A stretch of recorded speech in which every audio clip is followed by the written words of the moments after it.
What's going on, Google Plus? Today we're going to tackle trigonometric derivatives. Before we tackle the trigonometric derivatives shown in the worksheet below in the link in the description, uh, let's tackle the basics of trigonometry and the basic trigonometric derivatives. So let's start with sine x. Its derivative is going to be cosine x. And then cosine x, its derivative is going to be negative sine x. Tangent x, its derivative is secant squared x. Secant x, its derivative is secant x tangent x. Cosecant x, its derivative is negative cosecant x cotangent x. And cotangent x, its derivative is going to be negative cosecant squared x. Before we start again, let's look at the few trigonometric identities that will be important as we go on later. So the first three are the Pythagorean identities. Sine squared x plus cosine squared x is equals to 1. Then secant squared x minus tangent squared x is equals to 1. Then cosecant squared x minus cotangent squared x is also equal to 1. This is all related to the Pythagorean theorem. The next two are the double angle identities of sine and cosine. For sine 2x, it is going to be 2 times sine x times cosine x. And for cosine 2x, it's going to be cosine squared x minus sine squared x. We'll be using these later as we simplify functions so that it's easier to find the derivative of. So let's hop into the first question.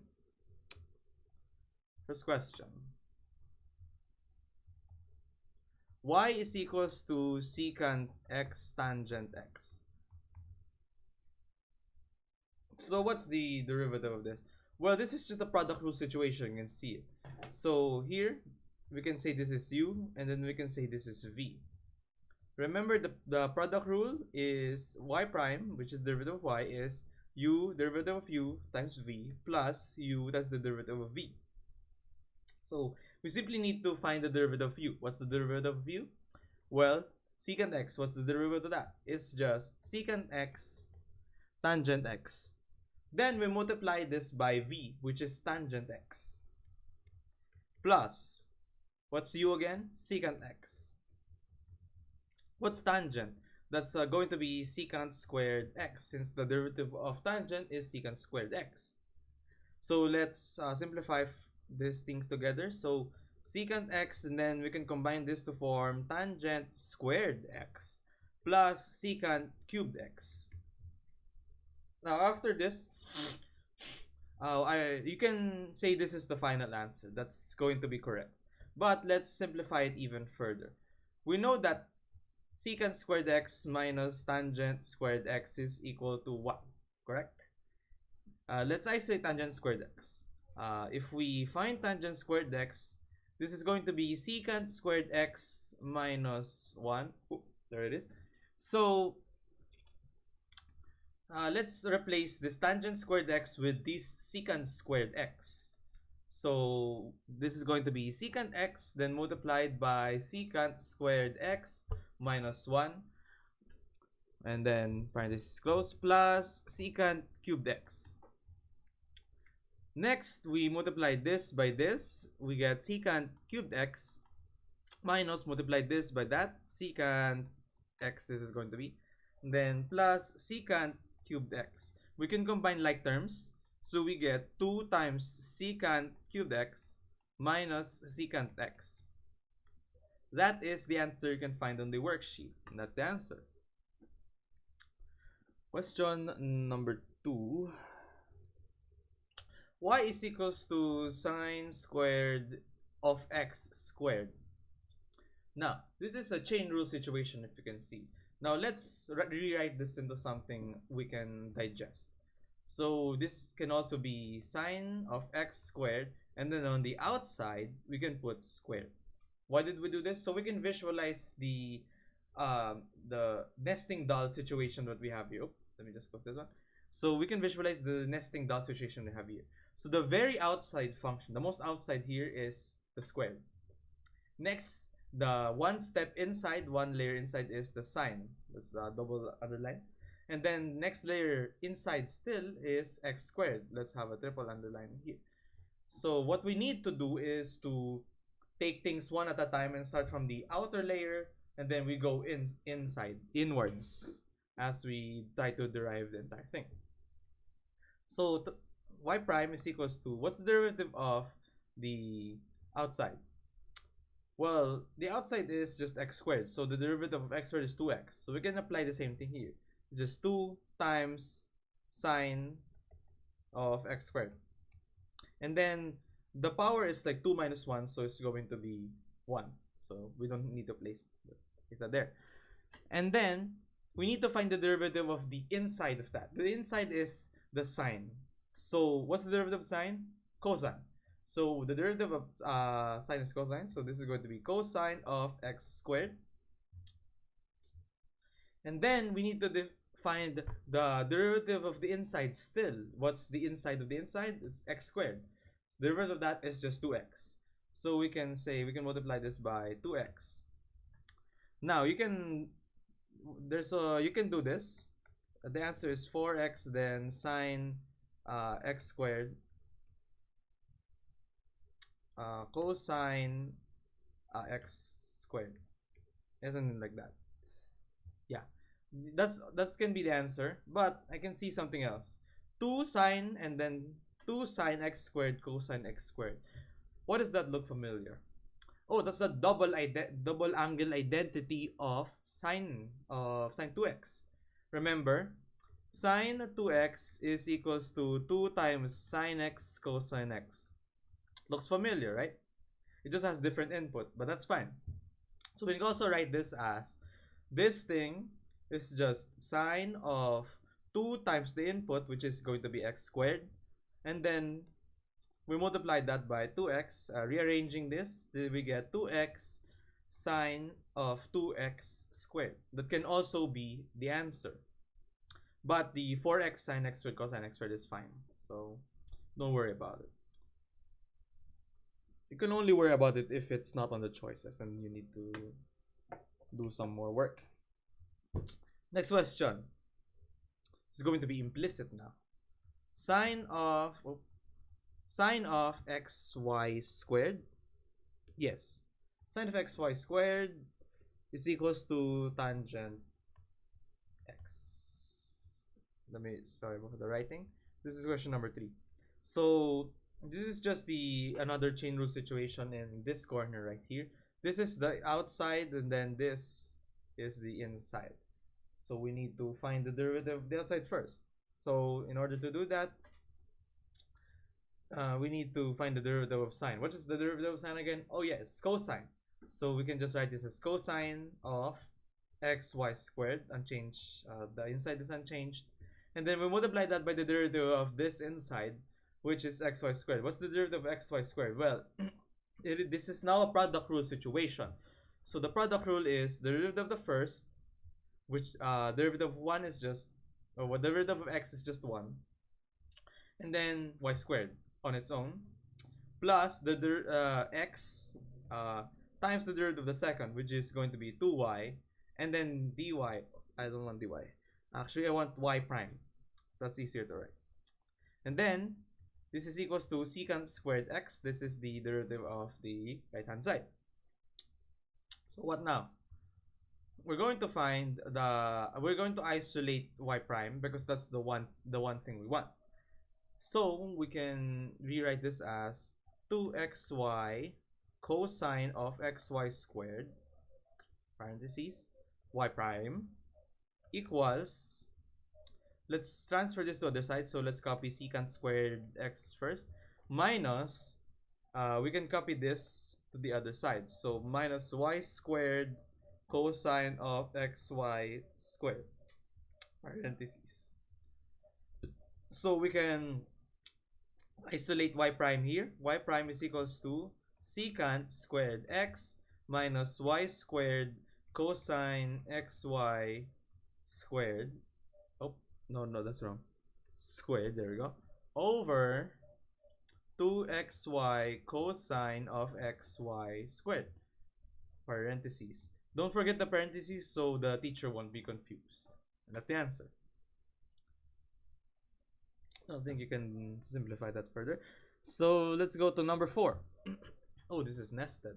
Cosecant of, wait, let me just write it properly. Sorry. Y is equals to cosecant of sine squared x. Yeah. This is just another chain rule situation. So the most outside here is the cosecant, and then the next one is secant. Oh wait, there's a squared here. So that is the second thing we have to worry about. And then the third we have to worry about is the sine. Let's rewrite this actually. This is going to be cosecant of sine of x squared. Then let's just put some brackets here so we won't confuse. So this is the first, the most outside function. This is the second. This is the third. So we have to deal with this in sequential order. So what's the derivative of cosecant? It's just negative cosecant x cotangent x. So y prime is equals to negative cosecant of the input sine squared x cotangent of the input sine squared x, and then we multiply this by the derivative of the inside, which is going to be sine squared x. So what's the derivative of sine squared x? Well, we need to find the derivative of the inside function, which is the double underline here. So that's going to be, well, what is x squared? What's the derivative of that? It's 2x again. So it's 2 times the input sine x, and then to the power of 1, which is we don't put there, and then the derivative of the inside still, which is going to be cosine x. Derivative of sine x is just cosine x. So this is the first part, this is the second part, and then this is the third part. Understand? So let's rearrange this quite a bit. Negative 2, let's sine x, cosine x, cosecant of sine squared x, cotangent sine squared x. And that's the answer. Next. Okay. Question number 5. This is going to be a parametric situation. So we have x is equals to secant of u, and then y is equals to secant u tangent u. We are tasked to find dy over dx. What we know about parametrics is that we have u as the parameter here. We can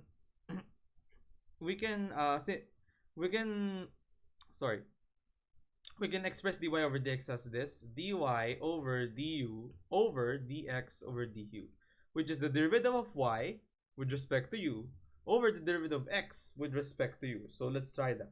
What's the derivative of y with respect to u? Secant u tangent u. Does that not sound familiar? Let's go back to question 1 earlier. Here we go. Secant x tangent x, the derivative of it is secant cubed x minus secant x. So let's incorporate that. Dy is equals to 2 times secant cubed x minus secant, no, not x, u. It's not the fault of x, it's the fault of u, you know. So minus secant u. So I knew I was cooking something when I transformed it all into secant, you know. So the next part is going to be dx. The derivative of secant u is just simply secant u tangent of u. Dy over dx, this is dy over du, this is dx over, over du. Alright? So dy over dx is just this over this. What's this? So it's going to be 2 secant, no, actually before that, let's factorize everything first. So we can factorize secant u, and then 2 secant squared u minus secant u over secant, oh sorry, this is good, this is only 1, I apologize, 1 over secant u tangent of u. Secant u, they cancel each other out. So what remains is going to be secant 2 secant squared u minus 1 over tangent of u. You can simplify that further. You can use some secant squared u minus 1 and whatnot. But I'll leave it at that, and that is our answer. Next. Okay. Y is equals to 1/2 tangent x sine of 2x. Now, you might think that we're going to do some product rule shenanigans, but this is going to be hard because we're finding the fourth derivative of this thing. And if we find the fourth derivative of something as messy as this, it's bound to be bad. So what we're actually going to do is find something that makes it good, you know? Because when the teacher asks you for the fourth derivative of something that looks insane, you know that there's going to be some good simplification that you can do in order to make it simpler, to make it look good, you know? So that's what we're going to actually do here today. We know that, let's copy 1/2 here. We know tangent x, that is sine x over cosine x. For these kinds of questions, it's good to express everything in terms of sine and cosine, all right? And then we multiply this by the double angle of sine, which is going to be 2 sine x cosine of x. 1/2 and the 2, they cancel each other out. Cosine and the cosine cancel. We're left with sine squared x. Isn't that great? We're just left with this. And the first derivative of that is going to be, well, chain rule. This is the first, this is the second. So the first is going to be 2 sine x. Then the derivative of the second is going to be cosine x. Cool. 2 sine x, cosine x. Isn't that just cosine of 2x? Indeed it is. So we can easily find the second derivative, the third derivative, the fourth derivative. Because cosine x, it just cycles around and around. The derivative of sine x, cosine x, and whatnot. It just cycles round and round and round. So we don't have to struggle anymore. So the derivative of cosine 2x is going to be negative sine, which is the outside function, 2x times the derivative of the inside function, which is going to be 2. And this is simplified as negative 2 sine of 2x. Triple prime time. So the derivative of this, well, what's the derivative of sine 2x? Was going to be, let's copy negative 2, cosine of 2x. We multiply that by the derivative of the inside again, which is 2. So it's going to be negative 4 cosine 2x. And then we have to find the fourth derivative. And what is the derivative of this? Which is just negative sine of 2x. And then we just copy negative 4, and then that. We multiply by the derivative of the inside again, which is going to be 2. Negative, magiging positive. This is become positive. Sorry, you don't understand that. 8. This is going to be 8. Then sine of 2x. And that is the answer. So instead of doing some insane, like, insane product rule shenanigans, we just simplified it first, and then we found an easier way to find the derivative. And that's basically the principles of calculus as you grow into the integrals and whatnot. But enough about that. Let's try this one. 7. Y is equals to secant of, this is specific, okay, 2 tangent x over 1 minus tangent squared x. Now, within these kinds of questions, the teacher expects you to know something else. And this question is no different. There's something off about the inside thing, the 2 tangent x over 1 minus tangent squared x. Almost as if it's like a double angle identity. Is it a double angle identity? Let's try to find out. So, what is tangent? But just sine of 2x over cosine of 2x. We know sine of 2x. What's sine of 2x again? Oh yeah, it is 2 sine x cosine x. Correct? Over cosine squared x minus sine squared x. This looks familiar. Look at this. 2 times tangent x, then 1 minus tangent squared x. Something's almost there, correct? So, why not divide both the numerator and the denominator by cosine squared x? What will happen? Well, let's start at the denominator. What happens in the denominator is that cosine squared x, this and that cancel, so it's going to be 1. Minus sine squared x over cosine squared x. That's going to be tangent squared x. And on the top, cosine x and one of the cosine x in the bottom cancel out. But there's going to be one remaining cosine x on the bottom. So sine x over cosine x is going to be tangent x. Then we multiply by 2.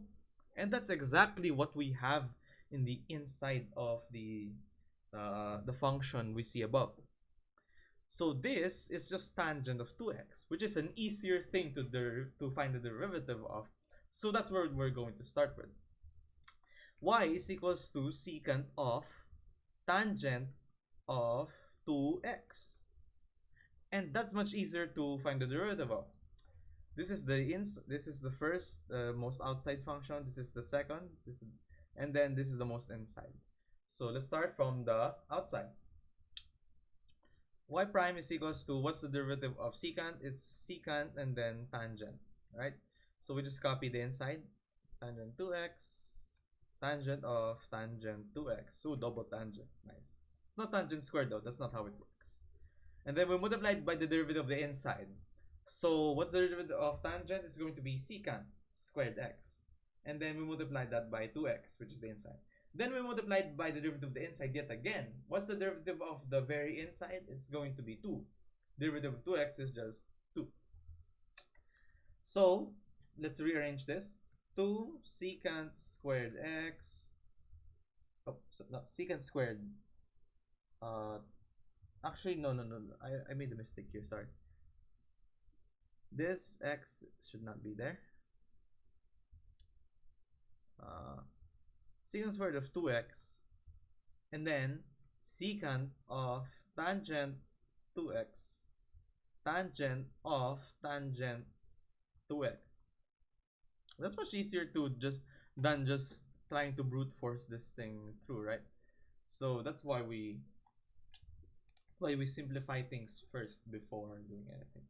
And guys, if your teacher asks you to do something just weird, find some way to simplify it. Maybe it has some simplification. Oh, this is familiar. 8.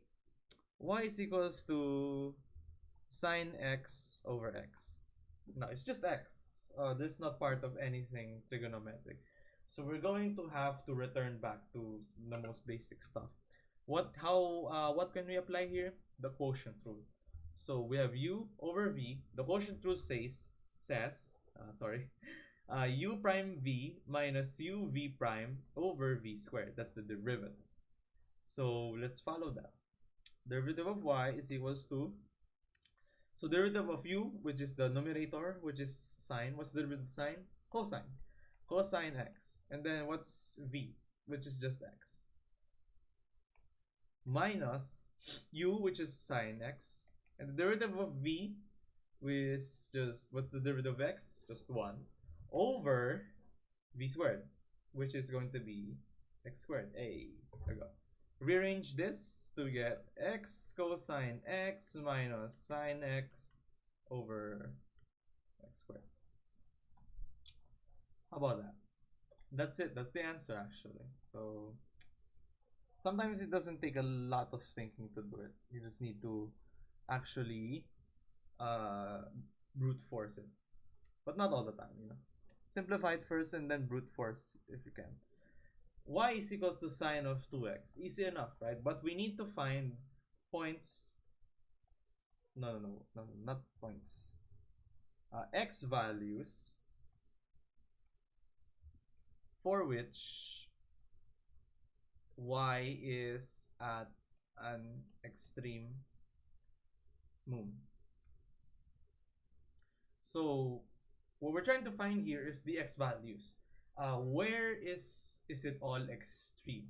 Extreme values mean it has a slope of 0, and it should look like this. So what does that mean? The second derivative is greater than it means here no, not actually. It means here that we get derivative here is minus, then 0, and then plus, or plus 0 minus. So either the two, we can get a minimum or a maximum. As long as we get that valley shape or that mountain shape, we get an extremum. And so that's the definition of an extreme value. So we just need to find x values for which y is an extremum. So let's find the derivative first. Let's start somewhere, right? What's the derivative of y? Y prime is equals to, what's the derivative of this? Cosine. And then the derivative of the inside is just going, let's copy the inside first. And then let's have the derivative of the inside, which is going to be 2. Rearrange 2 cosine of 2x. Now we want to set this to 0. For what values will this of x, will this be 0? Well, this is trigonometry, so let's go back to the trigonometry basics. The unit circle. Remember that one? Yeah, you should. This is the unit circle. So in terms of the trigonometry of it, cosine is the analog to the x coordinates. So this is what we're going to focus on, the x coordinate. Where on the x coordinate is 0? It's right here on this line. All of this is 0. This thing is 0. Where is the circle touching 0? Right here and right here. Correct? No. That's wrong. Where? Okay, so where is let me just, that was a mistake. So the cosine, yes, this is indeed the x coordinates, but the 0 is actually here. This line, this line is where it's 0. I'm sorry, it was false. So these lines are where it's 0. So what points on the circle does it land at 0? Right here and right here. And what angle is that? Well, this angle is going to be pi over 2. This angle is going to be negative pi over 2. We're going to have to keep that in mind. So this is now cosine, and this is cosine. So the angle must be equal to pi over 2 or negative pi over 2. So the angle 2x is equals to pi over 2 or negative pi over 2. So that means x is equals to pi over 4 or negative pi over 4. And that's the no. That's not the answer. You know why? Because of 2 pi. What is 2 pi again? It's a full revolution on the circle. Which means that this pi over 2, we can actually add 2 n pi, assuming n is an integer. Right? It's an integer symbol. So this 2 pi, 4 pi, 6 pi, we can add that to pi over 2 and the result doesn't change because because 2 pi is just equivalent to 0 degrees.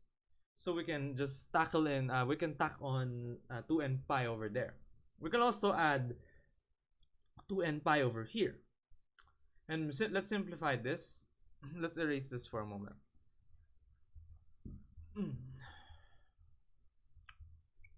And this one as well. Let's simplify this one. Pi over 2 plus 2n pi. We can simplify this to get 4n plus 1, and then we factorize pi over 2. Similarly, pi over 2, negative pi over 2 plus 2n pi. We can also simplify this to get 4n minus 1, and then pi over 2. Alright? So if n is an integer, all of these will result to 0. So,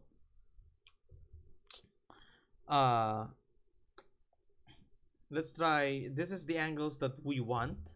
So let's try substituting in for the here. So let's start equating 2x with this first. 4n plus 1 over 2, then pi. Actually, we can integrate the minus right here. So plus or minus. That's the two possibilities. So we can divide both sides by 2. We get x is equals to 4n plus or minus 1 times pi over 4. And now, those are the x values for which y is at an extremum. Now, are they all at an extremum? If you've seen a sine wave, a sine wave actually looks like this. It looks like that. You can graph that on Desmos if you like. But you can see that there are a lot of maximum values here. Like an infinite amount of maximum values. There's also a lot of minimum values. Again, an infinite amount. So that means we do have an infinite amount of maxima and minima points here. So we can't check for all of them. But we can just observe, and we do know that they are all in fact extreme values. Alright. Next question. It's going to be the last. Y is equals to cosine of 4x over 2 minus sine 4x over 2. Now, some of you are already saying, I can do this brute forcing. No need for, all that miserable stuff about the identities. I just brute force it and I'm going to be fine. Well, are you going to be fine? Because we're going to find the 97th derivative of this, alright? And get cozy because this is going to be a long one. I'm kidding. This is not going to be a long one.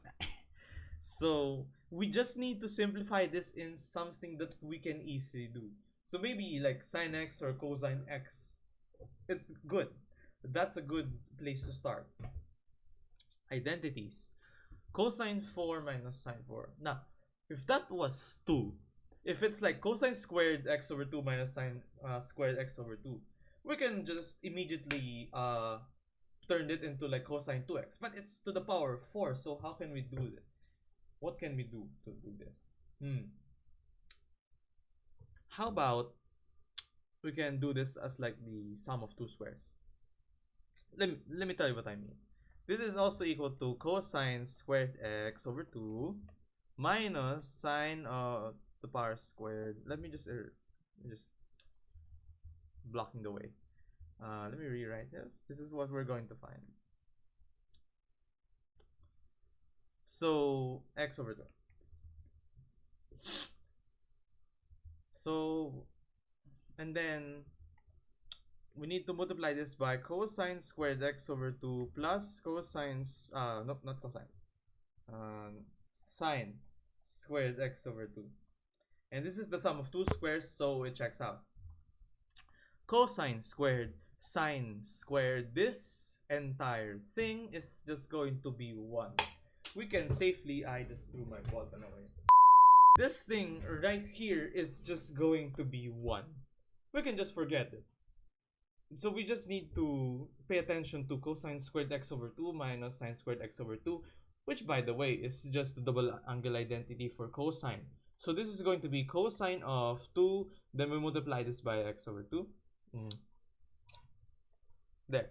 So 2 and 2 cancel each other out. We get cosine x. Why is just cosine x? This thing that looks so complicated, it's just cosine x. That's great.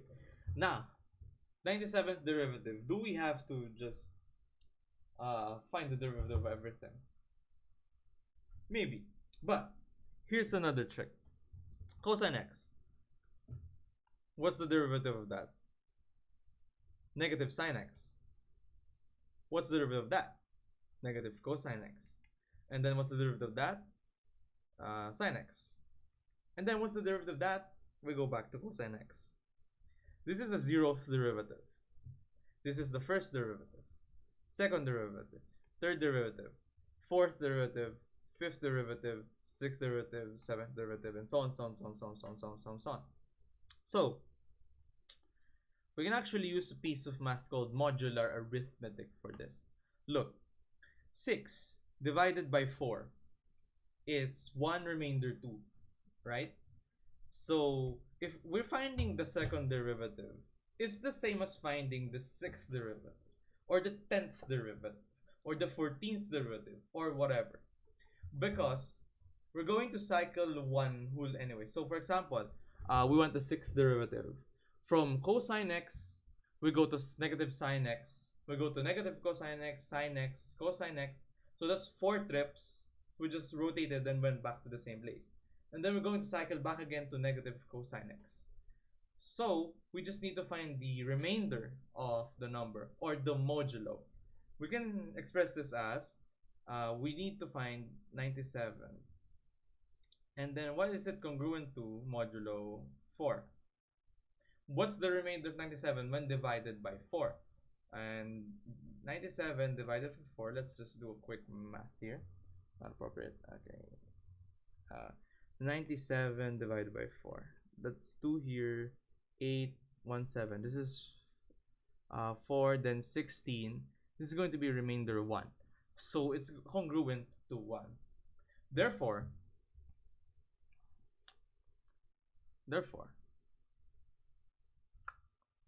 we have y is equals to cosine of 4x over 2 minus sine 4x over 2. And we need to find the 97 derivative, correct? That's the question that we were tasked with. We simplified this to be cosine x. The 97th derivative, let me write it properly. The 97th derivative, let's go back again. Look at here. So we knew that the 97 is congruent to 1 modulo 4. So we just have to pay attention to where it has a remainder of 1. Look, sine of x, negative sine of x to be precise. So we can just safely assume that the answer is negative sine of x. Because the modulo of 97 is 1 modulo 4. And that is the answer. From something that looks complicated and has like something like x over 2, the derivative is just negative sine x. And that's so good, right? You know? As always, the file is in the description below. You can study it if you want. You can answer it if you want. I don't care. So, you know, I hope you pass your exams. If you don't, good luck. Ha! Anyway, I'll see you all in the next video. I'll probably talk about something else. Bye-bye.